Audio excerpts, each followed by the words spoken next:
কর্মী সভা উপলক্ষে খড়দহে আইএনটিটিউসি ও তৃণমূল হিন্দি প্রকোষ্ঠের মিছিল।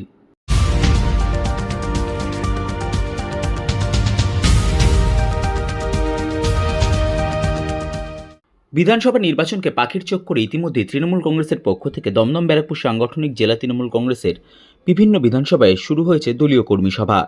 সেই কর্মী সভায় যোগদান করতে খড়দহ শহর তৃণমূল হিন্দি প্রকোষ্ঠের সভাপতি রাকেশ যাদব ও খড়দহ শহর আইএনটিটিউসির সভাপতি গোপাল শাহর নেতৃত্বে খড়দহ রেল স্টেশন রোড দিয়ে আয়োজিত হল মিছিল, যা খড়দহ রবীন্দ্র ভবন পর্যন্ত আসে। সংবাদ মাধ্যমের মুখোমুখি হয়ে খড়দহ শহর তৃণমূল হিন্দি প্রকোষ্ঠের সভাপতি রাকেশ যাদব ও খড়দহ শহর আইএনটিটিউসি সভাপতি গোপাল সাহা জানান, আজকে এটাই বলবো, আজকে আমাদের জননেত্রী মমতা বন্দ্যোপাধ্যায়ের নির্দেশে পুরো পশ্চিমবাংলার প্রত্যেক বিধানসভাতে কর্মী সভা হচ্ছে।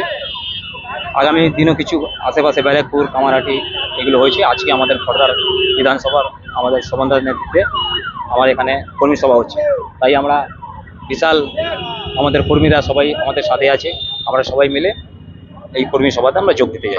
কর্মসূচি আমাদের তৃণমূলের খড়দা বিধানসভার কর্মী সভা আমাদের রবীন্দ্র ভবনে ডেকেছে। তো আমরা বিধায়কের নেতৃত্বে আমাদের শোভনদেব চট্টোপাধ্যায় আমাদের সবাইকে চিঠি দিয়েছেন যে আজকের এই কর্মী সমাবেশে সমস্ত কর্মীরা যাতে উপস্থিত হয়। তো আমার খড়দা শহর আইএনটিটিউসি আর খড়দা বিধানসভার হিন্দু প্রকোষ্ঠের যে সভাপতি সেও রয়েছেন। আমরা সবাই মিলে একসঙ্গে যৌথভাবে সমস্ত কর্মীরা আমরা যাচ্ছি রবীন্দ্র ভবনে কর্মী সভাতে, সবাই মিলে যাচ্ছি। এটাই আমাদের